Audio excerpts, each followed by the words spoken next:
Hey, everybody. Welcome to another episode of Lessons Learned, the dumbest thing I've ever done with money. My name is Suzanne, and I'm the head coach at Grace Financial Coaching. And I help my clients build strong financial habits so they can experience a more stable future and carefree life. Today, we are talking to my friend, Aimee Carlson.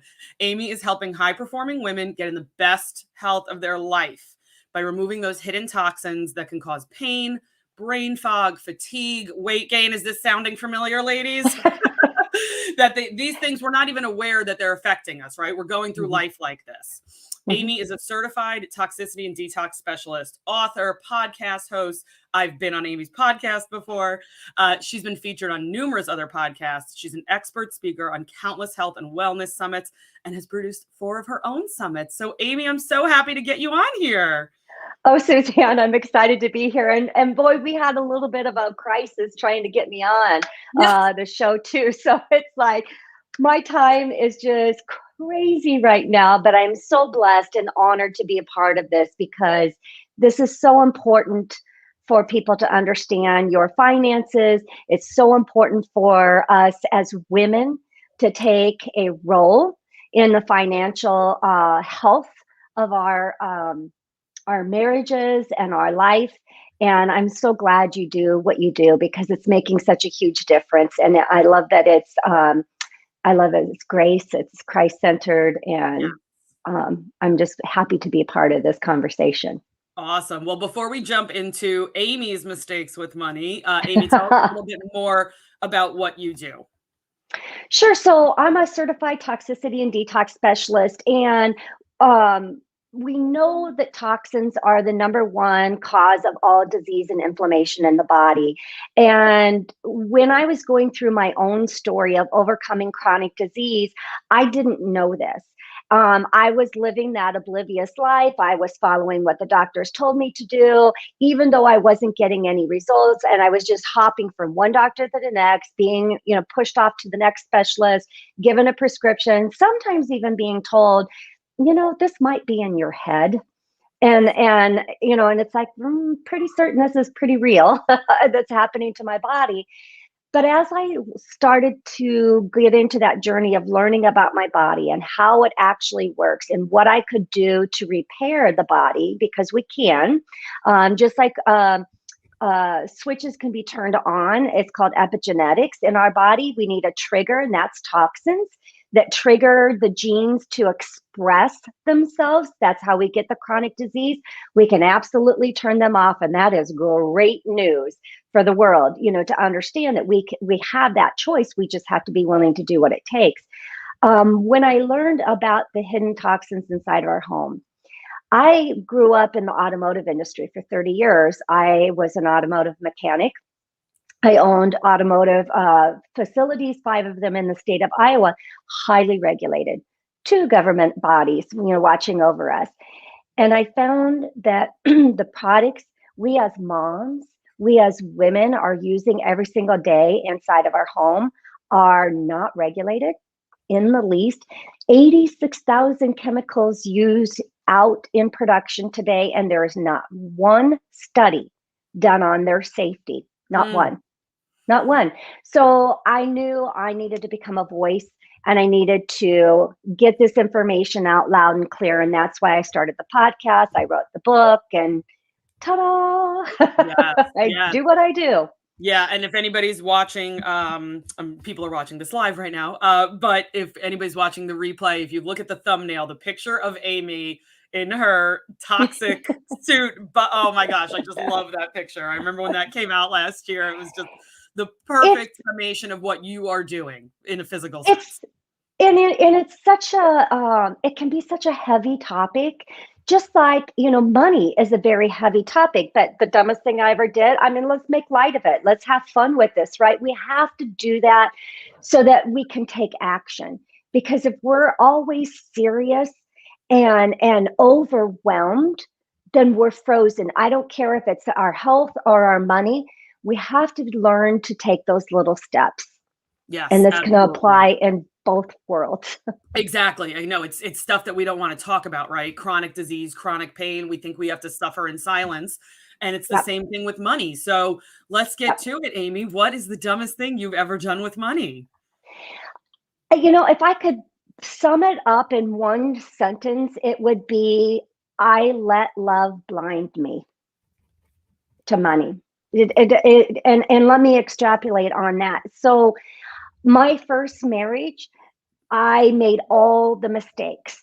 Um, Everything was you're married. This is for life. This is your partner. So you have trust and faith in them that everything is to be what it's supposed to be. And you combine your monies, you have that joint account, and you just have that faith in this relationship, and it's going to be what it's going to be. And I was busy out with my career, and I wasn't really paying attention to what was going on with the money. I just knew checks all went in there, we paid the bills, we had long before I married my husband, I had my son. I was a single mom, and I had started a fund for my son for college, and unbeknownst to me, that was being depleted month by Oh my month, goodness. and taken out, and I wasn't checking up on the stuff. So there were issues in the marriage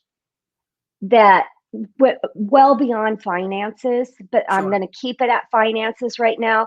And I was allowing my love for that person to blind me to what the reality was that was happening. Okay. And so as a woman, what I want to say is, ask the questions before you get married. Ask the questions. What are we going to do with our finances? How are we going to come together with our finances? We just were this melting pot with it. There was never a discussion on how it was going to be. There was never a discussion on what's your contribution to the family. Where are your finances at? Where are my finances at? Is this going to be an equal 50-50 thing? How is this going to work, for our finances? And what I found as we went on through the marriage is all of a sudden, there were just literally thousands of dollars missing. They're Ugh. just gone and couldn't be accounted for. And again, I use that love, that blind love, that, oh, he's just going through a rough patch. There's got to be some excuse. I made every excuse in the book not to be looking at reality and what really was happening in Right. right in front of my face. Yeah, Laura says, Um, preach, ask those questions. Definitely. oh, Definitely. and I didn't do that, and I finally learned, I finally came to a point where it was like, yes, ask those questions. I definitely knew, okay, I got to protect myself. I have to protect myself financially. I've got a son that I need to be thinking about here. And so a year before we ever separated, I separated our finances. He didn't know it, but Wow. I did, and I took and had started another account, and I was putting my money away in there because I mean, seriously, the money went in and all of a sudden it's gone. It's And I had gone. Right. no idea. Well, I knew exactly where it was going. So I had to protect myself. And then the other thing, so I had to protect myself. I had to figure this out. Um, and I'll just share the story, and then I'll go back to kind of the steps that I did, if that's okay. So then Sure. what ended up happening, we ended up separating. Um, and this is what happened, and why I say, women, take your head out of your ass, and, you know, don't be blind to things. You've Mhm. got to ask the questions, because we separated, went our separate ways. We got divorced. And when I sat in that court, even though I had an attorney, he did not. He Okay. wasn't even present at the divorce hearing.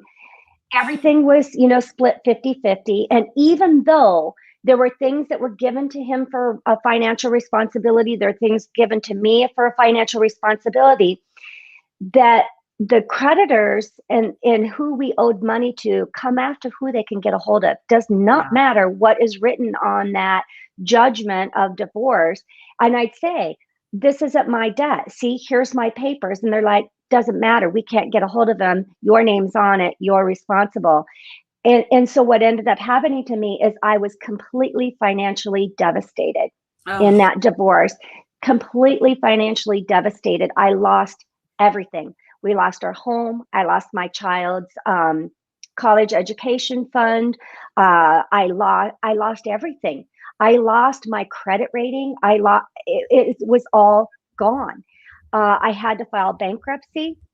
It took me years, 7 years, as a matter of fact, before I could even establish any kind of new credit that wasn't costing me an arm and a leg to, stand on my own 2 feet. Right. So Wow.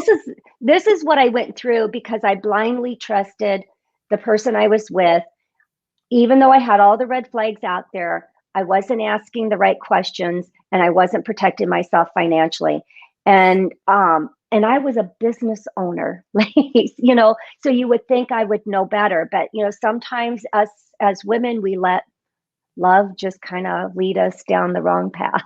Right. Absolutely. Laura had a little feedback. Divorce decree doesn't matter if you've signed your name on the debt and they are not playing. Yeah. The creditors don't care. I mean, They didn't care. yeah, it is such a cutthroat industry. So that is just unbelievable. So Aimee, I'm going to go back one quick second. Yeah. I had somebody ask me last night, and I think I kind of mentioned this to you earlier. It was a very appropriate question that the person asked me.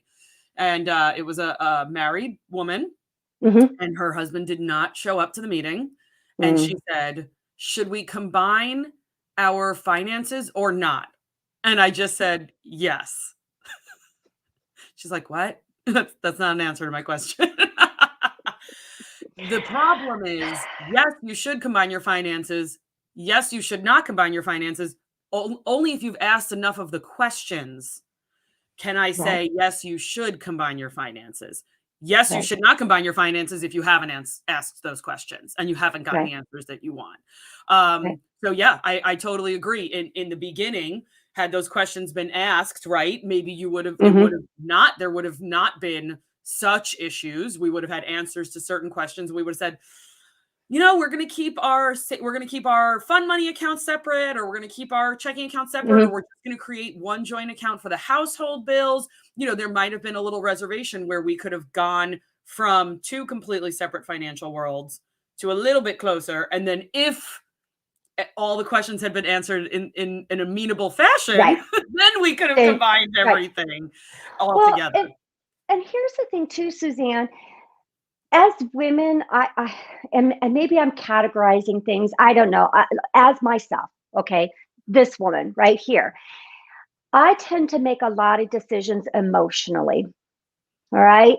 I don't care if it's raising the children, if it's making decisions about money, if it's, whatever, even in my career as a businesswoman owning the businesses, I had to learn how to put the emotions in check and be able to make solid, factual decisions. The questions allow you to make the solid, factual decisions. When you are in a marriage, everything becomes very emotional. And when it comes to money, it is even more emotional. So if we know the guidelines and we've set up the rules of operation before we ever are into this marriage, then the emotions are taken out of the equation. Right. We know that, okay, this is how it's going to work. And if all of a sudden it's not working that way, you've got this kind of contract, if you will, an operating procedure of how things are going to work. And you don't have to let it be emotional. Right. You Right. don't. Absolutely. Yeah. Money is very emotional. It Very. really is. And I think Mhm. people call me sometimes and they think, well, this woman's just going to tell me what I need to do with my money. And I can do that.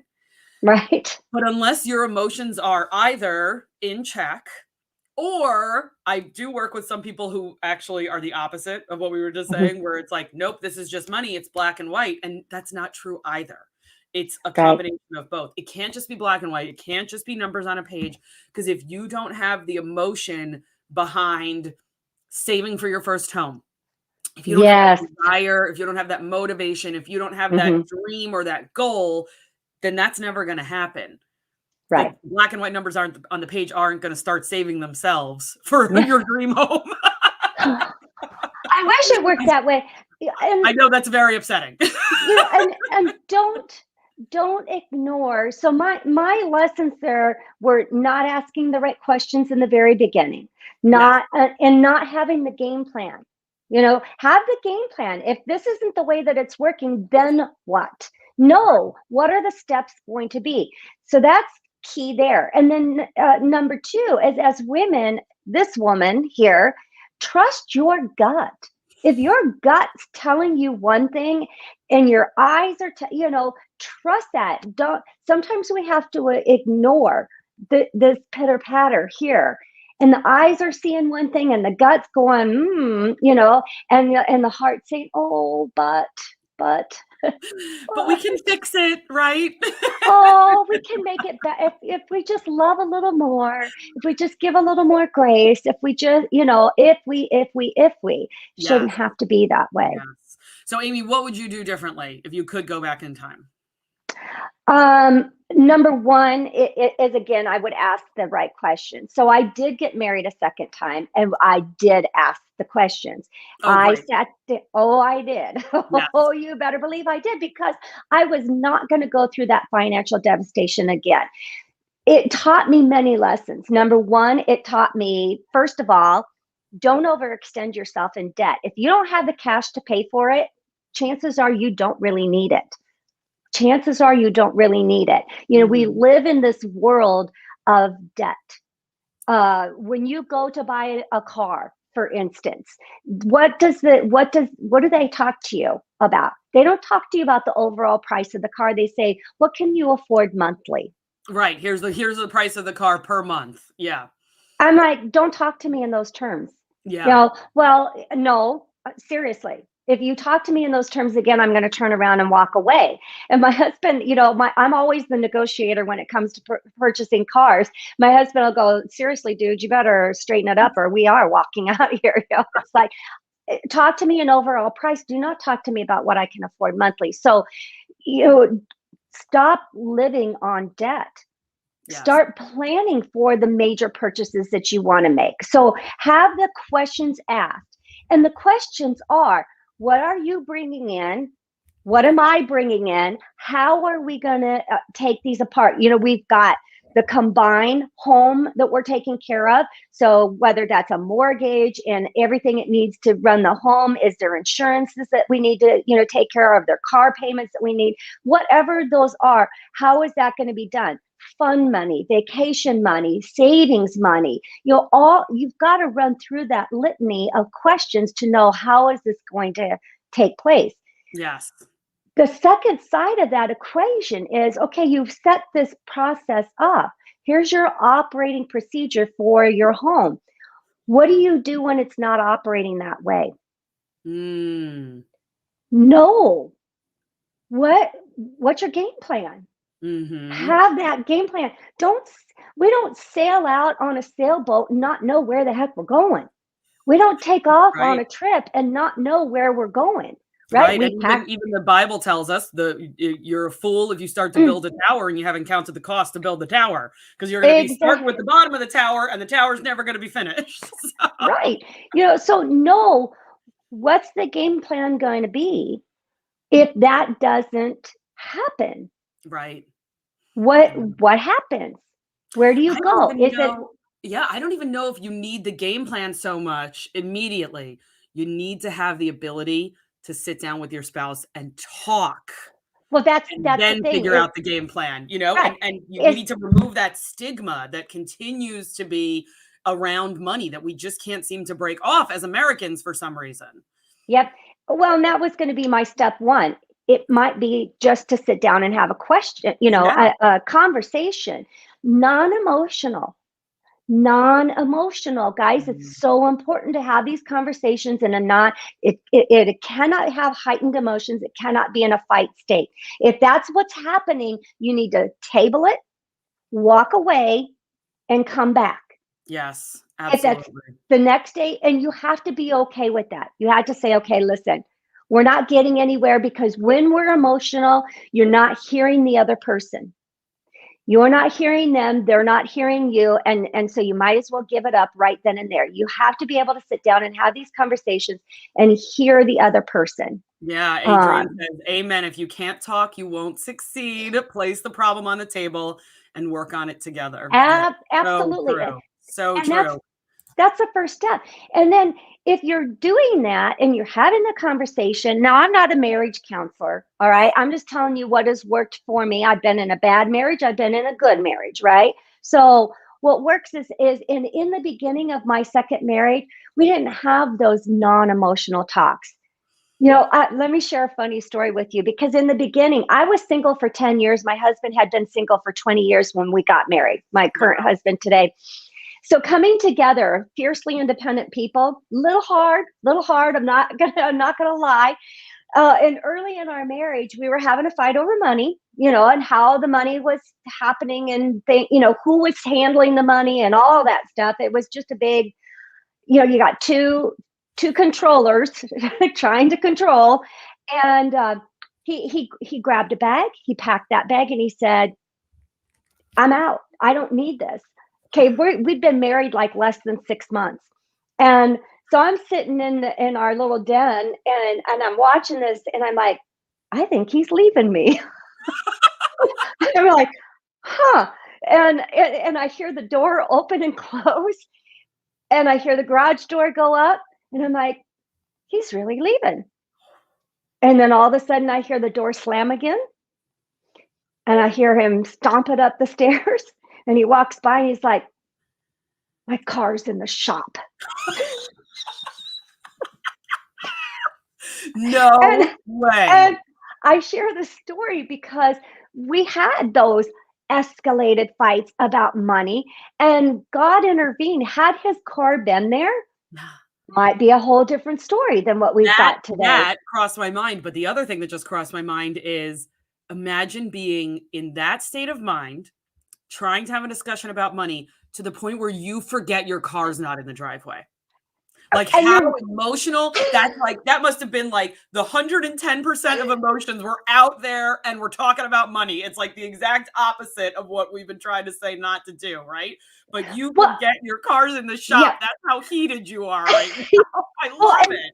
And this is why I share the story, is because, see, we couldn't get anywhere in that conversation, and the only way where we were getting was separation. Right, was separation, whether it's just physically separated and we would have come back and had a conversation. I don't know. We don't know the answer to that question, because that's not the way our story turned out.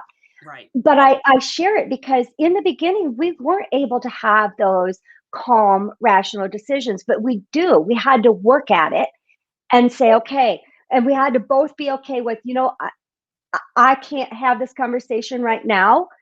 We're going to table it and we're going to come back. And we had to understand, if anybody called it, we had to honor that other person and come back. Yeah. And that's okay. Yeah. That's okay. I actually have my, when I have couples like this, where we're working through some very high emotions, I actually have a 17-minute rule, because I worked with a couple many years ago where the husband would walk out. This is when we were allowed to meet in person.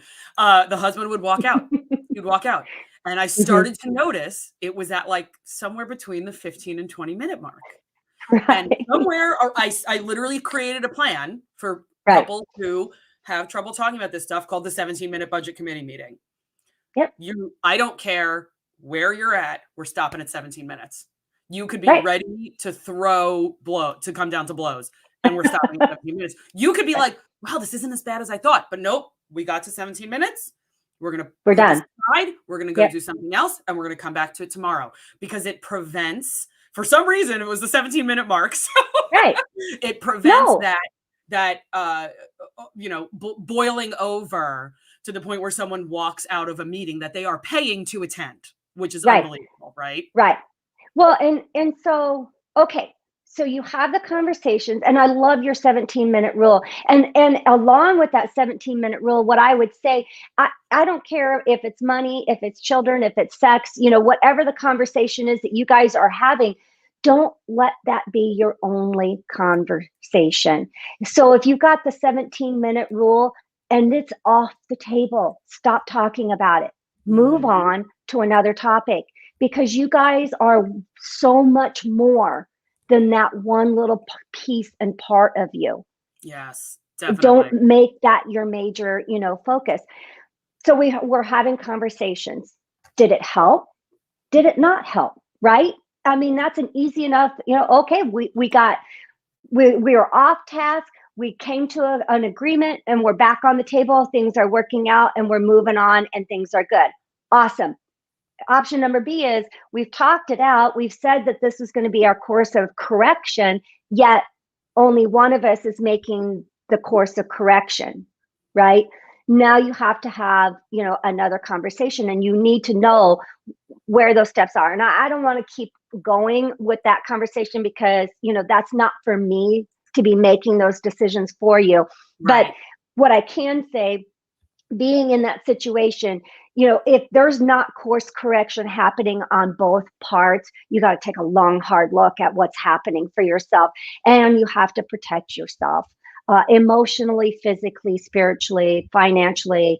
Ladies, protect yourself. Yes, Don't, definitely. yeah. Yeah, that's so great, Aimee. I've known you for a few years now, and I was not expecting this level of vulnerability, and I want to honor that and thank you for that. That is so Oh, amazing. Your honesty about your financial blunders and what you learned and what women can take away from this conversation. I would encourage everyone to check Aimee Carlson out at transformingwomenshealth.com and make sure to pick up a copy of her book. Again, you guys can check out the thumbnail on this. It is The Toxin Terminator. I love that book cover. It is thank absolutely you. amazing. Yes, thank you, Aimee, from Adrian. Oh, thank And you, yes, it Adrian. was such a great conversation. And yeah, guys, join us next time for another episode of Lessons Learned, the dumbest thing I've ever done with money. And be sure to subscribe on the YouTube channel. Thank you, Aimee. Thank you.